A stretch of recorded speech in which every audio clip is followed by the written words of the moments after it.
Hey everybody, welcome back to the Bowfishing Buzz, episode number 70, brought to you by AMS Bowfishing and Megamouth Bowfishing as well. That's right, you did not hear D. Schmitty's voice. We are going solo today as Derek is on his way to the airport right now. He's flying down to Missouri for a sales meeting. So, flying solo today on episode 70 of the Bowfishing Buzz. And we've got a great show. Joining us in about 15 minutes will be Christina Hayden from Virginia, and she is a new BAA, Bowfishing Association of America, president. She just got voted on here a couple weeks ago, so it's going to be great to talk to Christina. Like I said, she lives in Virginia, and I'm really curious to find out what bowfishing is like in Virginia. And then we're also going to be discussing some of the issues and hot topics that are up right now in the bowfishing world, what some of our goals are and stuff like that. So, yeah, it's going to be a great show. For those of you that aren't going to be seeing the YouTube podcast, I've got my buddy here, Mr. Carp-Multi joining us here. We've got the same AMS sweatshirt on here. And you're taking the place for D. Schmitty today, so thanks for joining us here on the Bowfishing Buzz. Hey, I tell you what, I am so happy and glad that I enjoy the outdoors. The other day I was sitting in my tree stand last Saturday morning and get out there in the dark, and of course the sun comes up, and just watching the whole fall woods come to life is simply amazing. Same goes for bowfishing. You all can relate to this. You're on the water. You're getting ready for that nighttime bowfishing adventure. And some of the sunsets that we see are just spectacular. The colors of the sun bouncing off the clouds, the silhouette of the wood line on the tree, the tree line in the woods reflecting off the water. And just spectacular. Last night I was sitting in my tree stand after work. And here now in central Wisconsin, we had a lot of leaves that have fallen. And it's pretty noisy in the woods right now. It's like walking on a bag of potato chips. And I was sitting up in my stand, and around a little before 6 o'clock, I could hear the distinct sounds of a deer, coming my way there. And I grabbed my bow, and I could see a flicker of a tail, and then the deer came up from the underbrush there, and I was like, whoa, that's a pretty nice buck. Wasn't expecting that. Grabbed my binocs, and I put the binocs on them, and really nice 8-point, just a really beautiful rack. Little bit wider than the ears, and he came walking behind me. And one thing that was kind of cool is we don't get a lot of dark chocolate antlers here in this area for some reason. And I noticed that right away, that he had kind of that darkish antler look on him, which is really cool. And he came walking on the side of me and went in some thicker brush, and was rubbing his antlers up on some brush there and pawing at the ground. And he did that about 3 times, walking through there and then eating some acorns here and there.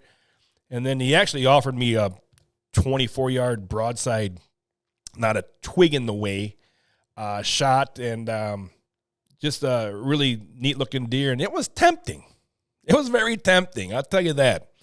But eventually I just hung my bow back up and watched him with the binocs and took a little video of him, and then he just slowly walked away and disappeared. But what a cool thing. And as I'm sitting there, I'm thinking, man, I feel lucky to just have seen that. And I was thinking about somebody that never gets a chance to see that. And how lucky we are that we enjoy the outdoors. We love the outdoors. And for somebody that doesn't get a chance to see that, I feel sorry for them. Just like fishing or bow fishing, I feel sorry that they don't get to experience the things that we get to experience, the things that we get to see. I can't imagine living in a big city. For one, I never will.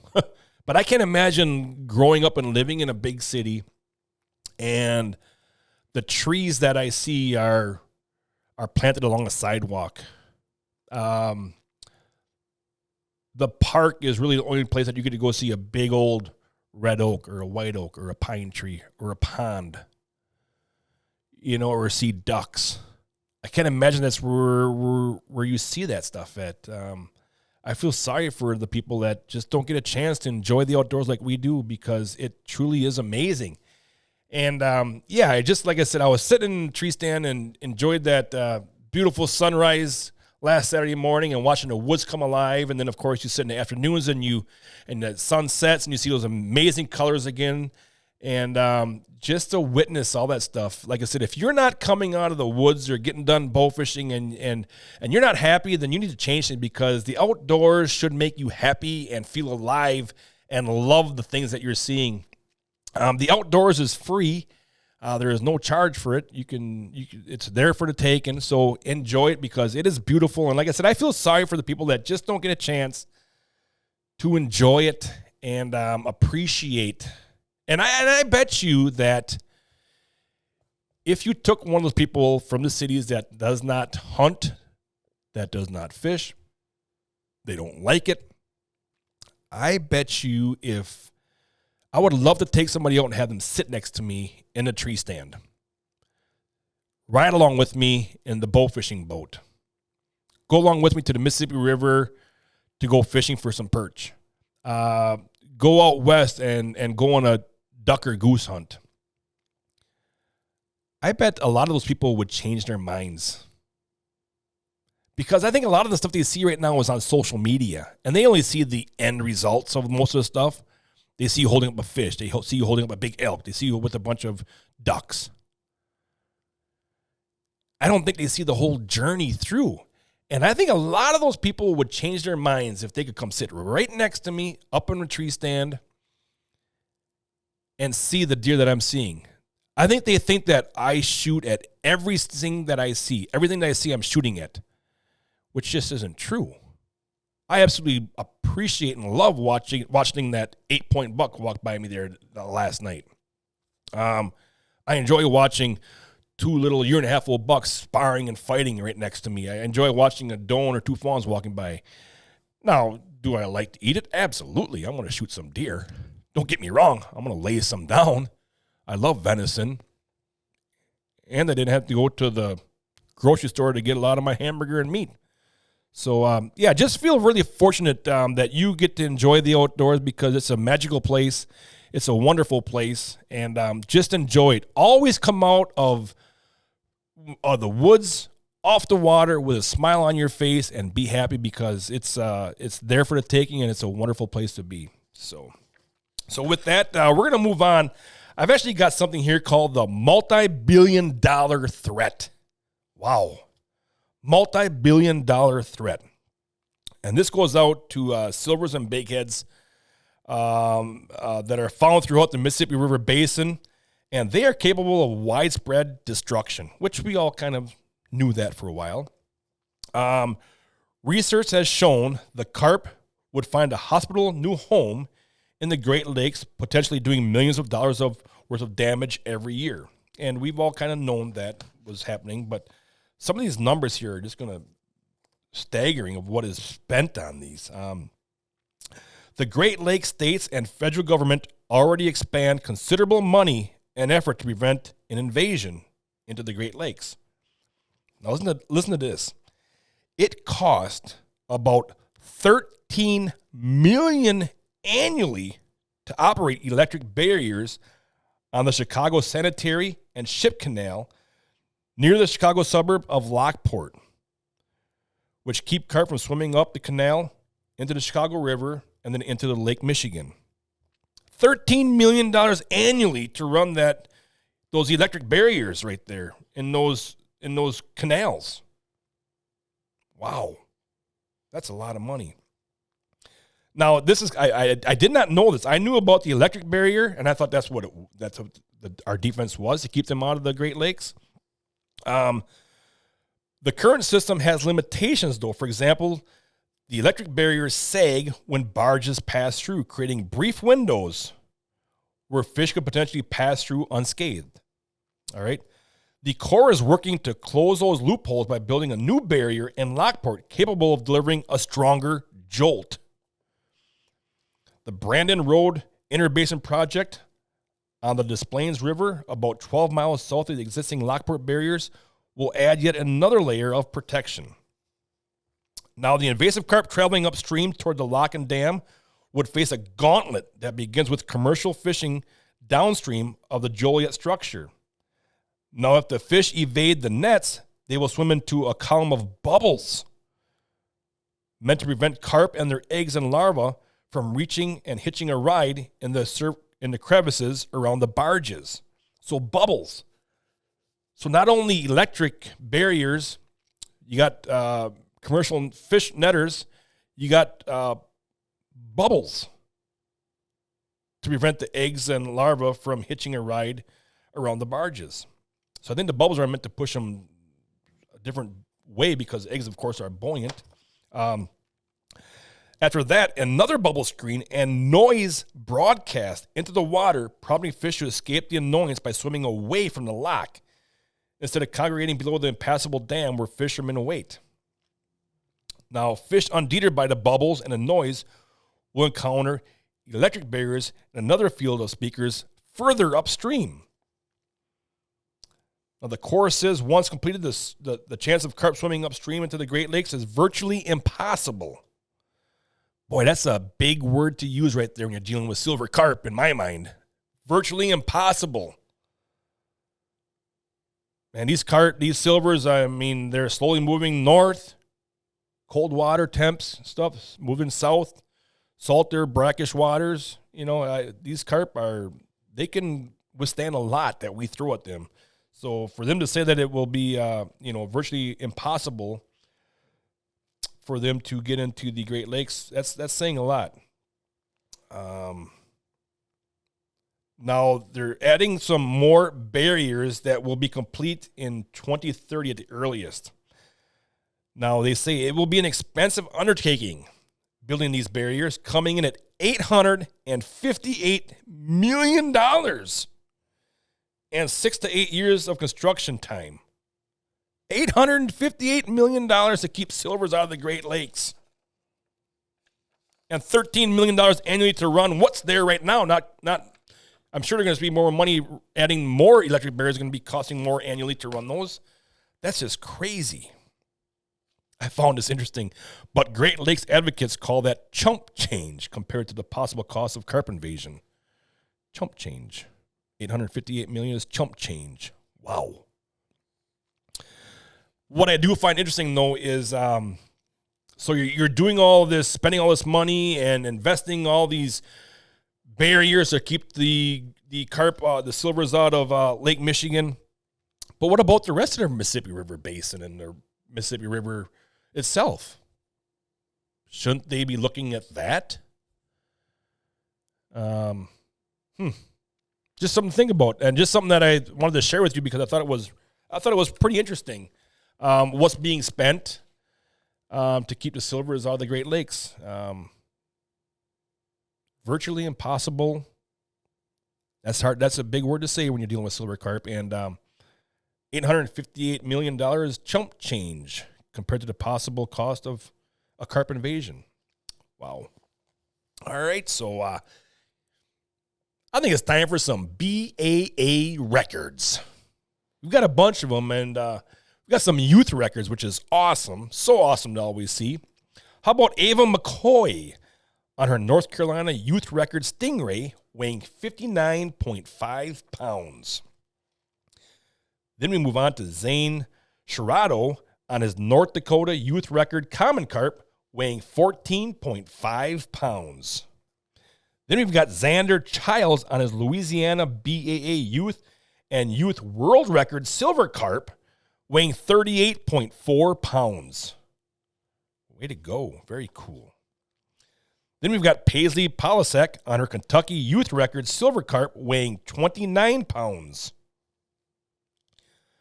How about this? How about Dylan Camus on his Louisiana state record and BAA world record lemon shark weighing 247.2 pounds.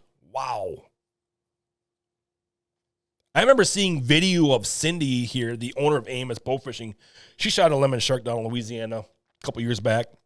And I remember seeing footage of that shark. When she shot that shark went like from a slow swim to like 50 miles an hour alongside the boat and then back out in a heartbeat. So I can't imagine what Dylan, I bet you he was pretty pumped up and the old adrenaline was pumping on that. So really cool. Way to go, Dylan. How about Jason Newhouse on his Pennsylvania BAA state record river carp sucker weighing 5 pounds? And then we've got Jackson Newhouse on his BAA Pennsylvania youth record river carp sucker weighing 4 pounds. Really cool. So we've got a father-son going out and shooting 2 Pennsylvania BAA state records on the same night, same type of fish, carp sucker, river carp suckers. Really cool. Really cool. And then we're going to round it up with Valkyrie Rank on her BAA Pennsylvania youth record channel catfish weighing 14.5 pounds. Congratulations to the most recent BAA record holders. Great job. Way to get out there and way to get it done, bow fishing. Awesome deal. So we're going to give Christina a call here right after this break.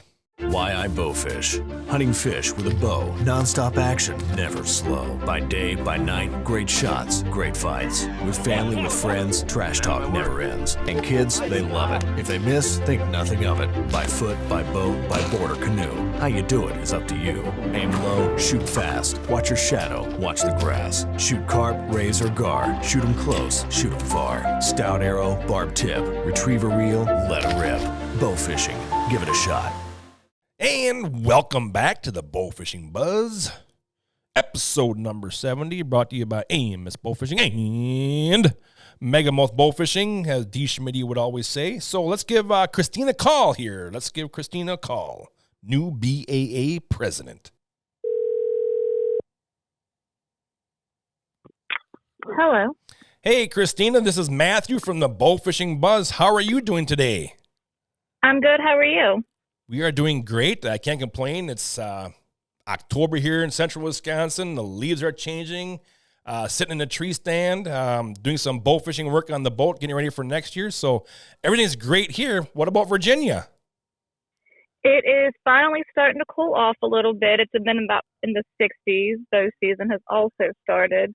The bow fishing is still doing pretty good. We just had one of our final tournaments up here with the youth involved. Nice. And just getting ready for fall and winter time. Very cool. Are the leaves changing out there as well, Christina? A little bit. Not too much yet. Not All too right. much yet. Gotcha.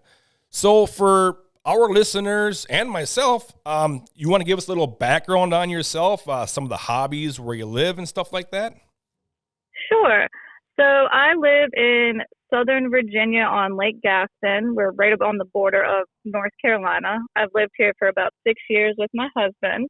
My hobbies, outside of obviously bow fishing, Right. we like to hunt, hunting together, being outdoors. I have a 15-year-old daughter, so she keeps me busy. I am currently in school, finished to work on my degree in special education, so that takes up a lot of my free time. Hobbies, we just got a dog, so spending time with him and just getting out on the water as much as possible in the summer. Gotcha. Very nice. So I'm just curious. I've never been to Virginia. What is bow fishing like in Virginia? I'm so used to here in Wisconsin, our flowages and the Mississippi River. But what is like, you got a lot of big lakes, or is it mainly rivers and some of the species that you're going after, Christina? It's mostly tidal rivers that we fish. Okay. There are a few lakes you can hit during the spawn, but like most places that have lakes, the homeowners are not very bow fisher friendly. So we usually avoid lakes as much as possible and target, tidal water and even down into the salt water in the summertime. Gotcha. So those lakes, are they very populated? Are they have a lot of houses on them? Is that one of the reasons why? Yes, the one that we live on, Lake Gaston, is very populated. Very lot of money on it as well, and so You know, they believe that they own the water, and Right. we just try not to cause any controversy. Exactly. And bring any negative to it there, especially living there. Sure. What are some of the species that you target in that tidal waters and stuff like that? One of the bigger ones that we will target is, of course, grass carp, the catfish, big catfish we have. We have snakeheads, cool. which are very, very popular. We have goldfish, bowfin, obviously gar and commons. That those are pretty much our target species in the tidal waters. That's cool. I did look at some of the pictures on your Facebook page there, and you got some really nice grass carp out there. Really nice. Oh, yeah. You know, some big tankers look like. Absolutely. Yeah, we that was going to be when I put my world's bid in the other year, it was going to be the tidal waters, and obviously we went to Louisiana instead. So I held a tournament with the same, you know, regulations and bodies of water to show people what it would have possibly been like, and that ended up being a really good tournament. Well, that's cool. So Christina, being that you have a pretty good pile of species you go chase after, what is your favorite to target? I would say my favorite to target would have to be a mixture either between big grassies or big catfish. Or in the summertime, I love shooting stingrays. I love the salt water because that is one of the species that we can target in daytime. Cool. So that's just nice to be out on the water in the daytime and get a little sun. Absolutely. But then after about one or two trips, the stingrays are pretty hard on the equipment. So go back to fresh water. Right. So, Christina, do you compete in bowfishing tournaments? Like I said, I know that you put in a bid for 2022 to have the Worlds in Virginia, and I'm just curious if you do compete in a lot of tournaments out there. I do. Cool. And what is your favorite part about bowfishing tournaments? Well, out here, I'm probably one of the very few people that host tournaments. Oh, cool. So putting in the work to them. But my favorite part of hosting tournaments, honestly, is seeing all the people that'll come from all over and that you don't see all the time. While I do host them, I don't get to chat with them as much. So being able to have some free time and catching up with people, obviously the competing and that energy that tournaments bring, unless you experience one, it's hard to describe, but just the energy you get from them, going up, preparing for them, making new friends, seeing people, seeing how other people fish and how they compete. I just really enjoy the whole overall aspect of the competition part of it. That's so right on, Christina, because that's what I enjoy about tournaments is meeting new friends, seeing old friends, and I just love the different types of gear and different little gadgets here and there in people's boats that they have that, not because, like I said, every bowfishing boat is different. Nothing's the same. Yeah. And it's so cool to just see everybody. Like you said, the energy. There's it's great. If you've never competed in bowfishing tournaments, I highly recommend it. Absolutely. And just it's a learning process of tournaments too. I can remember competing in my first one. I was scared to death. I was nervous. I was a wreck. But after that tournament was done, I was like, that was really cool. I'm going to go back to more of these. Yes.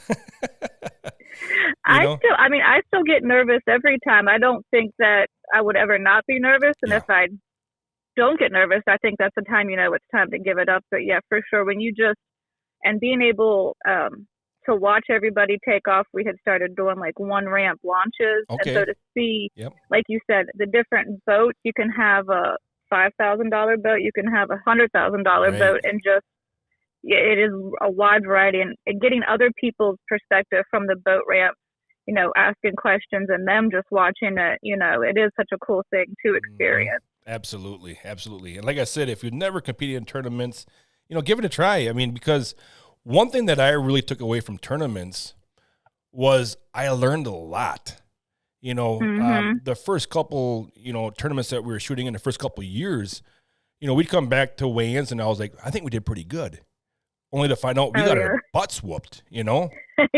And I'm like, what is going on here? I thought we did good, and you were like, okay, I'm going to try to figure this out. So it also pushes you to learn stuff. And that's where it really opens the door to, oh my gosh, I would have never thought about this, or I would have never thought about going to this spot also, you know? Yep.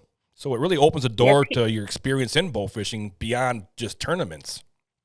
It does. I mean, it is obviously they're fish and they're somewhat predictable, but for the most part, you have to put in the work to figure out, you know, and pattern them. And just because they were there last year or last week, they might not be there. So you have to. Sometimes you get lucky and don't scout, and the fish are there, and other times you can scout for hundreds of miles and still not find anything. So that always makes you have to keep reinventing what you're doing and how you're approaching things. Right on, for sure. Now, prior to running for the BAA president, Christina, you were already a BAA board member, and were you also on the board with the Bowfishing Association of Virginia or something like that as well? I am part of, out here we have a couple different clubs in Virginia. Okay. Recently I had taken over, it was called Southern Virginia Bowfishing Club. Right. And last year we rebranded it to be Mid-Atlantic Bowfishing Club. Gotcha. To more encompass, because we do have so many people that come from Maryland and North Carolina, South Carolina. So we wanted to kind of encompass more states and open up our scope of people that we are seeing and making more events in those places. So that is what I currently run here. But yes, I've been on the BAA board for the last 3 years now as the secretary treasurer in that position. Got you. So, you know, hats off to you, because that's a lot of your personal time that you're spending, you know, for the sport of bowfishing.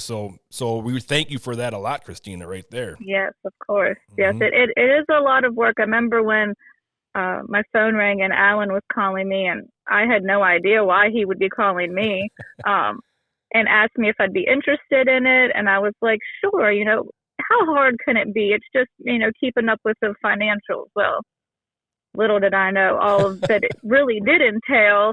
But they have been awesome at, you know, getting things to be run so smoothly, and the work that it does take a lot of work and personal time. And my husband can attest to that. He's very patient and gracious with all the time that I spend doing it. But once we've gotten into a flow with things, it pretty much can manage itself. Obviously, the busiest times are voting and preparing for Worlds, which isn't all year necessarily, but it still does take quite some time. Right.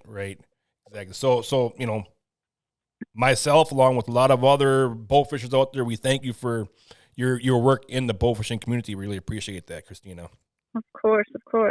So I'm going to back up here a little bit. I always love this question because I think it's a really cool question, and it really, a lot of different tales in this here. So I want to know, how did you get started in bowfishing? And who was the one that kind of took you out the first time and got you out there bowfishing? Well, I did not grow up in a hunting or fishing family. Okay. So I didn't start. I was dating somebody, and he bow fished and hunted, and I was like, "What do you mean bow fishing? I've never heard of this." And so I tagged along for a few times, and you know, watching them stand on the front of the boat. You know, obviously the boat's moving, everything's moving, and then they're shooting into the water. I was like, there's no way. This is not possible. Like, I'm so confused. And then I kept watching. I was like, okay, I think I want to try it. And I remember first time it did not go well. And then finally, I remember first fish I ever shot was a long-nosed gar. It was a little dink fish, but I just remember hitting it and watching my arrow go crazy. Cool. I was like, okay. I was like, that's not so bad. I can do this. And it has stuck since then for sure. Cool. I remember telling my parents what I was doing, and my mom was like, what? I don't understand. You don't like to be dirty or outdoors. I was like, well, I'm changing. And I'm obsessed with it. That's really cool. I think it's really cool of how you started it out by saying that, you know, your family really wasn't into the outdoors and hunting and stuff like that there.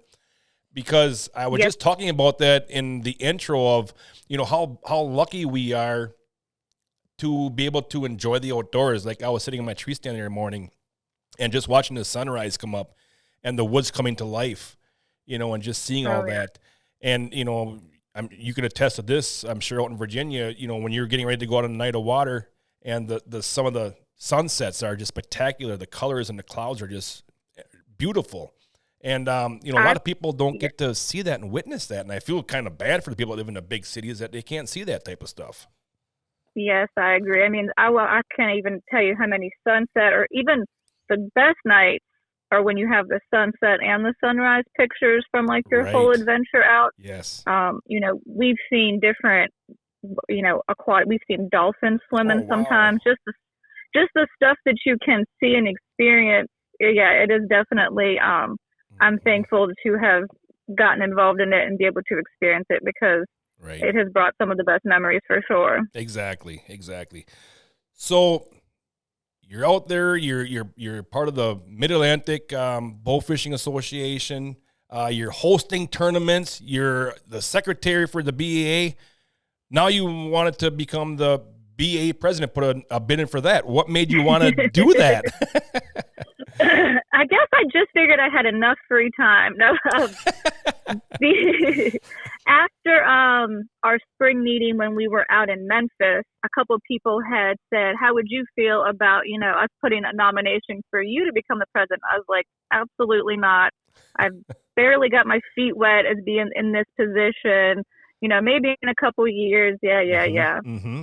And so then last year, Pete said he was interested, and so I said, okay, well, I'll stay on the board another year, and maybe with a different board, I can get a real good variety of how things have been run, and it just felt like the right move for me. Sure. I kind of don't want to say it's something I wanted to check off, but it is kind of was like a goal, like, okay, let me see if I can do this. And Justin Cook and I have been talking because obviously he won the bid for World, and he was like, you know what, I'm just going to take my nomination down. You can have it. And I was like, absolutely not.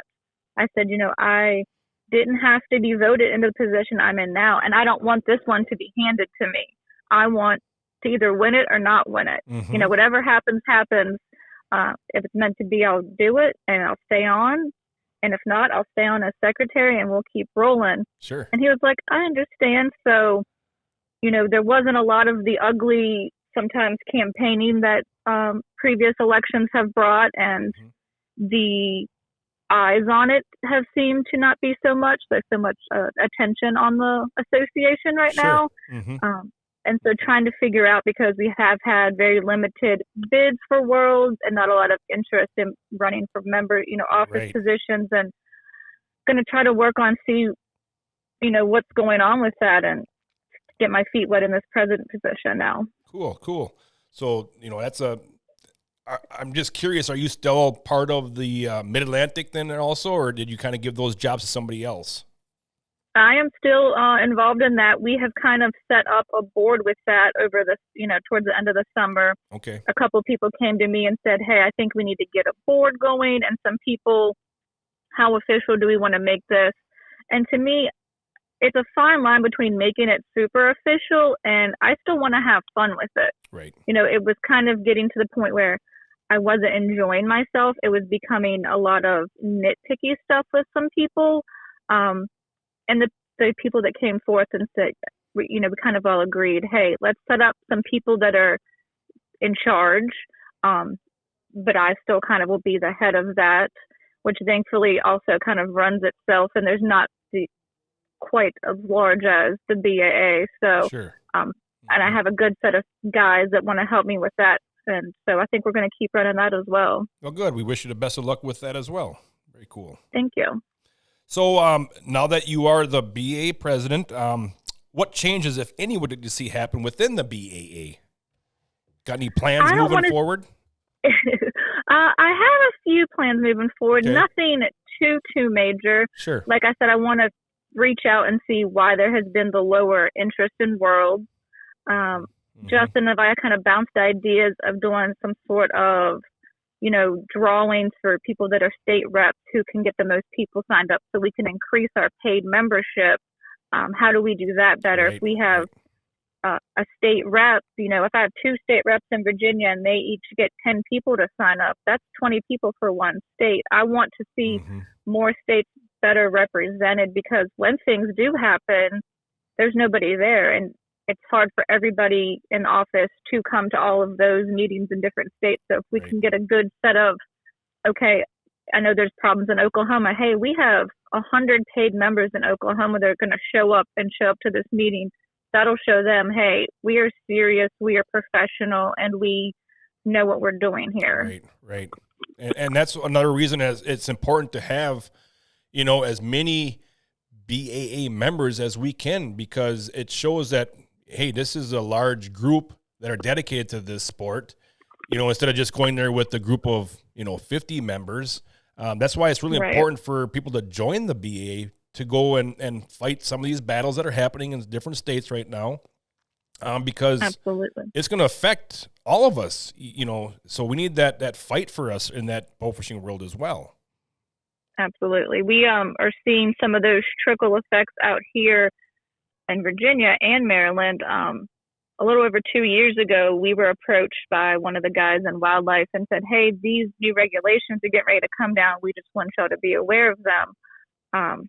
Several years back, they put a limit on our gar and bowfin to 5 per person per day because they were native species. Mm-hmm. Last year, it went to 1 gar, 1 bowfin per person per day from like the end of April through the middle of June, so like the spawning season. And we said, hey, why are y'all doing this? 5 was a huge cut. 5 was the first limit that had been put, and people had kind of taken that and been okay with it, Mm-hmm. But the 1 just seems very crazy, and they had no data to back it up. Sure. And so they did, where you can submit, your feedback for these things, and we just had very low feedback that went into the state. So when it came to pass it, there wasn't a lot of feedback from people. Mm-hmm. And so it was passed, and people were like, oh my goodness, we didn't know about this. And I said, guys, we tried to push this out here. You guys weren't paying attention. Right. And now it's done. And so now Maryland is looking at what we have done, what has happened in Virginia, and are getting ready to start passing some of theirs just because of what is based in our state. Exactly. It doesn't take much to get that ball rolling on their side. It doesn't. And we made it very clear. Everybody had feedback that said, we do not mind you changing these regulations as long as you have data and evidence that this needs to happen. Mm-hmm. We want to obviously conserve the native species, but you're just changing this to change it, which we didn't support. Mm-hmm. And in Virginia, those laws go every 2 years. So we're hoping that when it's time to come back for that maybe we can have a better fight and say, hey, can we at least go back to the 5, or what can we do to make this a little bit better for everybody? Exactly. So that's why if you're not a BA member already, we need you to be on that membership. Absolutely. You still offer the free membership, Christina, yet? Yes, we still offer the free membership, and then when your membership expires at the end of the calendar year, it automatically rolls over to free. But where we are able to really track the members is from obviously the paid memberships, mm-hmm. which is either the $25 or the $50 option. So, gotcha. But yes, any membership is better than no membership for sure, though. Yep. And if you plan on shooting in the Worlds next year, you have to be a BA member, so you get signed up, right? Yep. And we actually, our board, I brought it to the board before voting took place, that because your BA membership is only good through the calendar year that you bought it. So I said, hey, can we extend these memberships through the end of 24 so you can vote for officer and shoot Worlds? And that passed. So now if you buy your membership now, it's good till the end of next year. So you get a little extra time with that. Very cool. So kind of moving forward, do you have any goals, I guess? I know we talked a little bit about some of this stuff, but do you have any goals of moving forward with the BA past, this going into next season, I guess? My main goal is going to be to obviously have a increase in our paid membership. Yep. And I want to increase the women and youth that we see out there. I've gone to several large events, and you'll see maybe a handful of kids, and you can see even less women shooters. Right. So I want to, get more of those demographics involved, and have a better participation and get more reps in states and see what we can do to just continue growing this organization that has been around since forever, pretty much. Right, exactly. That's really cool. That's really cool. So we have right now the 2024 Worlds is going to be in Kentucky, and right now there's some pop-up auctions on the BAA website or Facebook page, excuse me. What are those, and how can someone submit bids for those, Christina? So if somebody is interested in donating to be part of the auctions, they can either reach out to us on our website or Facebook, or they can message Justin Cook directly. Okay. He's been handling all of the auctions and donations, getting all that money, the funding for Worlds. Worlds does not have a bank account. It's whatever the host brings into it. So Sure. Justin and his crew have been doing awesome getting those pop-up auctions going, and they've all had a pretty good turnout. We don't have a set schedule for them. We've kind of been making them a little more fun right now since we are still so far out from June. But it is nice to have money coming in so they know what they can buy and how payouts can look and how that'll all help work out at the end. And some of these pop-up auctions some of them are guided bow fishing trips in certain states. Yes, I think we're going to have a couple more guides coming up too, which is going to be pretty cool. Right, and you've got, of course, gear.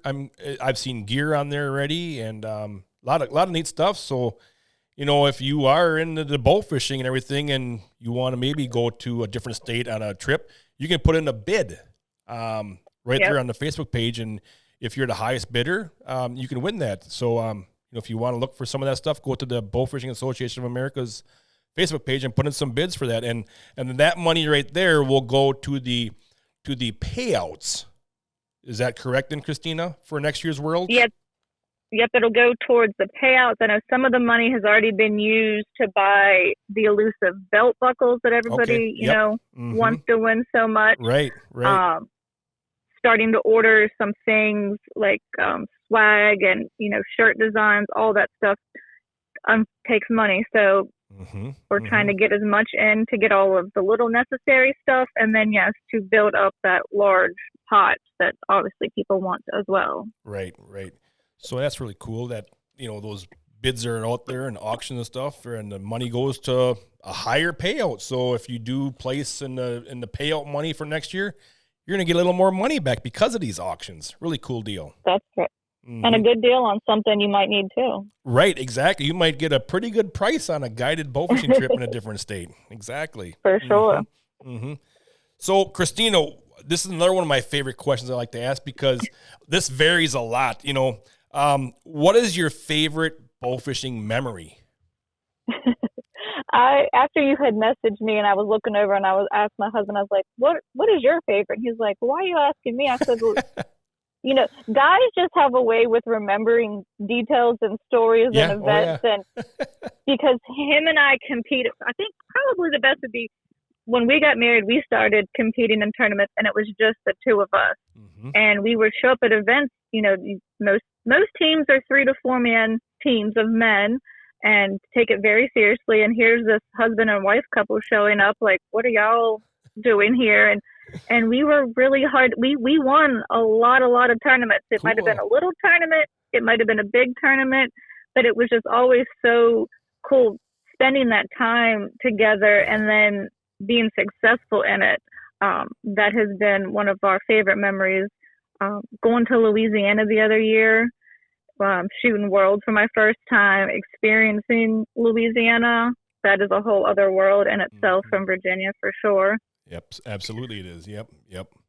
I was lucky enough, my team, they went down there and did all the hard work of scouting while I held down the fort here. But went down there and I was able to shoot one of my first gator gar and one lady's big fish there. So that was a pretty awesome experience. Heck yeah.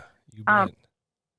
The traveling, there's been so many shooting records winning tournaments, but really it's just been experiencing it with close friends and traveling and seeing different things that you can explain to people and show pictures, but it's really unless you're there, right? it's hard to explain. Yep. You know, that the part about showing somebody a picture is they don't see the adrenaline that's going on at that moment. Right. At that moment, what's going all on. Of, all of the work and luck and how everything just came play together just right to make that one moment happen. Like I mentioned earlier, when I had put in my bid for Worlds, I held a tournament called the Monster Bash out here that same year, and we shot our Worlds, boundaries and stuff like that. And I added a numbers side pot that was optional because we don't have a lot of numbers tournaments out here. So I wanted to show people that could be successful, not Louisiana successful or, a bunch of ding. Yeah. But still could be a good time. Right. And we ended up winning that in a Big Ten with all grass carp and 475 pounds. Oh, and wow. People were like, there's no way. And I was like, we tried to tell y'all this was good out here. We have a lot of big fish. Yeah. And so that was my whole point, was I just wanted people's eyes to be opened up to what the East Coast does have to offer, because you don't hear about it a lot. Exactly. You might hear South Carolina, Georgia, Florida, but not so much Virginia. So that has been awesome experience. So I'm just curious, because being from Wisconsin here, we have a lot of inland lakes and rivers and stuff like that there. When you say tidal waters and stuff like that there, is it large bays that come in inland that you're boat fishing on? Like, for example, the grass carp and stuff? I'm just curious of where these, are they in brackish waters of grassies and stuff? They are in like freshwater rivers. Okay. All right. More, which is the closer you get obviously to the ocean, it becomes brackish. Okay. We'll see grass carp towards the more brackish part of it, but for the most part they are more gotcha. Inland, middle of the state type rivers. All right, because that's what I was wondering, how far like into the brackish water do these mainly freshwater fish venture, Well, we have shot stingrays and we've shot gar and bowfin in the same stretch of water. Wow. So it's crazy to see, and even snakeheads have been getting more into the brackish salty water. So that we call that the super slam, when you can shoot snakeheads and stingrays in the same day, which are kind of both bucket list fish for a lot of people. Yeah, absolutely. Because of how the stingrays will come up to spawn and the snakeheads have adapted and going more into the brackish water. That's really crazy. And you see that down in Louisiana as well. Like last year in Worlds, they shot a ton of silvers down there. And it's just so weird for me to think about those fish being in a little bit of a, I'm not sure if they were in brackish water or not, but it just seems so weird that those fish traveled that far down south already. It's just crazy because, you see an invasive species like that, and I think they can adapt so well to different environments. Like here in the Midwest, it gets cold in the wintertime, but yet they're still moving on up this way. Slowly but surely, they keep moving on up. And down south, they just keep slowly moving down south and spreading more and more. So I think that in the long run, I think a lot of these invasive fish will adapt even more to some of the brackish waters, and there could be even more issues, I agree, because you will be surprised where people will shoot, like you said, the invasive species, and you're like, this is super salty water. Like it's pretty much more salt water than even brackish, and they're just thriving down there. Wow. So it's definitely, you can be down there shooting for one species, and oh my goodness, why is there a carp down here and we're shooting snakeheads or stingrays? You're like, what is this common doing? He is lost. Wow, that is crazy. Now I've been to Delaware bow fishing stingrays. I'm assuming that you have the same stingrays. You got the cow nose and the southerns and Atlantics and stuff like that. Any other species that are of rays that are in your area down there?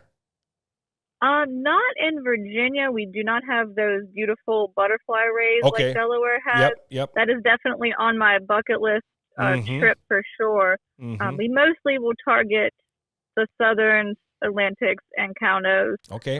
They come up in numbers. Usually, I I like to call it the summer holidays. So from Memorial Day to Labor Day, they are pretty far upriver. It's crazy to me how far up rivers they will come to migrate for the summertime and to spawn. Yeah, and I've always said I'd like to try this on a big head, like on the Ohio River, is to tag one. Yes. And to see where that thing goes throughout the whole year. Because that would be so interesting. I think it would be amazing. I can't believe that nobody, and maybe they do, that I just never saw the results from it. But, because I love big heads. I love shooting big heads. And a lot of tournaments were targeting big heads in tournaments. And they're the most darn stubborn fish you ever wanted to scout. And it just be so curious to see what do those fish do, because one night you might see 500 of them and they might be dumb as a box of rocks and they don't care if you're shining them with the lights or not. And the next night you won't see a single one. And it's the same temperature, the same wind, it's just crazy. Where did they go? It is. That's what, for a couple of years, I was keeping track of where we would fish, what time of year it was, what we shot. And because it would, like you said, you would go back a day or two later and they'd be gone. Yeah. Like, okay, now I know that they were here last night. I didn't make that up. It is so crazy. You can tell people, yeah, go right there. Right. Nothing. And then you go back and they're all right there. Exactly. And I've talked to a lot of people that say, oh, you should go out here and shoot them. There's so many of them out here. They really think that invasive fish and like a carp and stuff, they think that they're dumb. They're really not dumb. They're pretty smart. They're not dumb fish. You're exactly right. I mean, we could be out on the lake, riding around in the daytime and fishermen will be like, oh my goodness, there's all these gar, sunning, or there's all these carp spawning. You guys should come back here. And so we're, oh yeah, go home, get the gear, come back that night and not a fish to be found. Yeah. Yep. Everybody thinks it's so easy. You were just there in daytime, spawning and sunning, and now I come back a couple hours later and it's just nobody. Right. It's crazy. So I guess with that, Christina, we're going to wrap up the Bowfishing Buzz podcast, episode 70.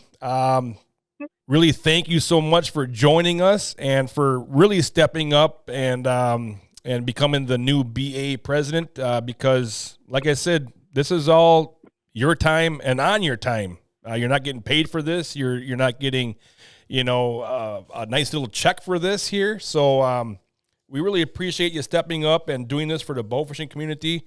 We all appreciate it very much, and for what you do out on the East Coast as well there in your home state. Thank you so much for stepping up and helping everybody. Thank you so much for having me on, and we look forward to a wonderful year, and hopefully we'll have a big turnout. We're already starting to plan our spring meeting for next year, so hopefully we can get some of those dates out and have a good turnout and start the year off good.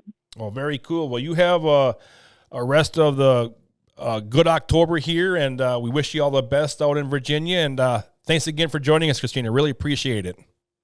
Thank you so much for having me on. You bet. Take care. Bye-bye. Bye.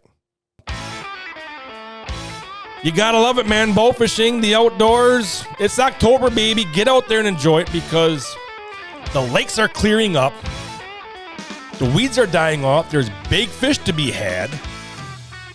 I just saw a post on Facebook here of a couple buddies that I know were down in the Mississippi River, and they pounded some giants. Josh Canusa shot a 44 or something like that pound black buffalo. Oh, it was awesome.